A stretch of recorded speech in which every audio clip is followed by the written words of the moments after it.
ఇది ఈ సభ, ఈ బహిరంగ సభ 25 సంవత్సరాలు తెలంగాణ కోసమే పుట్టినటువంటి పార్టీ. తెలంగాణ రాష్ట్రాన్ని సాధిస్తామని చెప్పి 25 సంవత్సరాల క్రితం హైదరాబాదులో పార్టీని ఆవిష్కరించిన తదనంతరము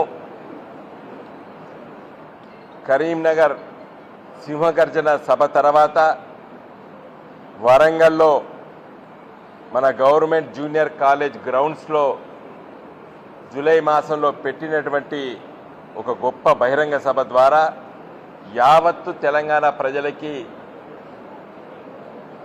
గులాబీ జెండా, నాటి టీఆర్ఎస్ పార్టీ, నేటి బీఆర్ఎస్ పార్టీ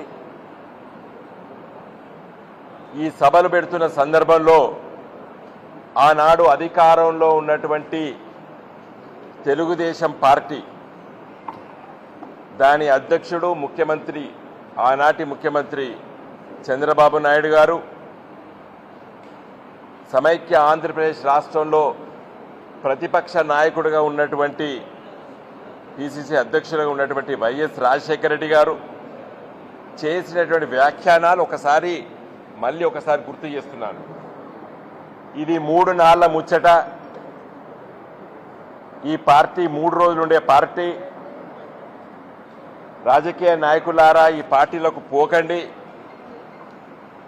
ఈ పార్టీ కొసెల్లదు, తెలంగాణ వచ్చేది కాదు, సచ్చేది కాదు అని వ్యాఖ్యానించారు ఆనాటి తెలుగుదేశం పార్టీ, కాంగ్రెస్ పార్టీ నాయకులు.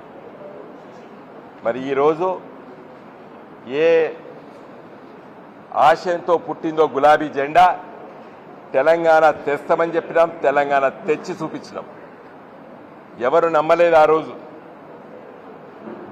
తెలంగాణ తెచ్చి చూపించినాం. వచ్చిన తెలంగాణని 10 సంవత్సరాలు ఈ తెలంగాణ రాష్ట్రాన్ని ఒక గొప్ప రాష్ట్రంగా తీర్చిదిద్దినాం. మరి 25 సంవత్సరాలు నిండినటువంటి ఈ రాజకీయ పార్టీ, ఈ గులాబీ జెండా వచ్చే 25 సంవత్సరాల వరకు ఏ విధంగా తెలంగాణ ప్రాంత ప్రజల సమస్యలు పరిష్కారం చేసుకోవాలి, ఏ విధంగా తెలంగాణ రాష్ట్రాన్ని అభివృద్ధి చేసుకోవాలి అనేటువంటి అంశాలని మా పార్టీ అధినేత కేసీఆర్ గారు చాలా స్పష్టమైన అవగాహనతో ఉన్నారు.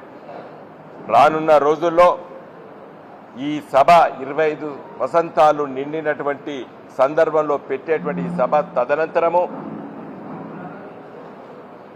ఈ సంవత్సరం చివరి మాసం డిసెంబర్ వరకు సభ్యత్వ కార్యక్రమము, గ్రామ కమిటీలు, మండల కమిటీలు, జిల్లా కమిటీలు, రాష్ట్ర కమిటీ, అదేవిధంగా రాష్ట్ర పార్టీ అధ్యక్షుని ఎన్నిక చేసి మరి నవంబర్ మాసం వరకు ఎలక్షన్ కమిషన్ ఆఫ్ ఇండియా కూడా మేము తెలియజేయాల్సిన అవసరం ఉన్నది.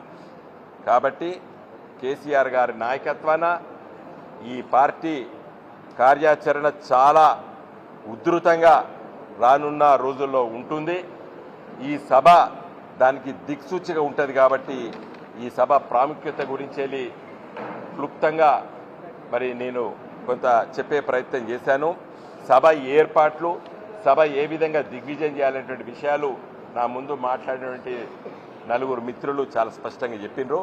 నేను ఎక్కువగా ఇంకా మిగతా విషయాలపైన చెప్పదలుచుకోలేదు, ఎందుకంటే సమయం లేదు.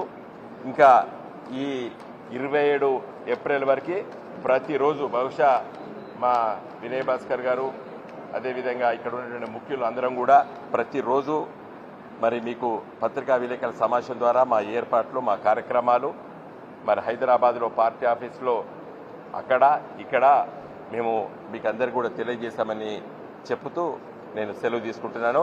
జై తెలంగాణ.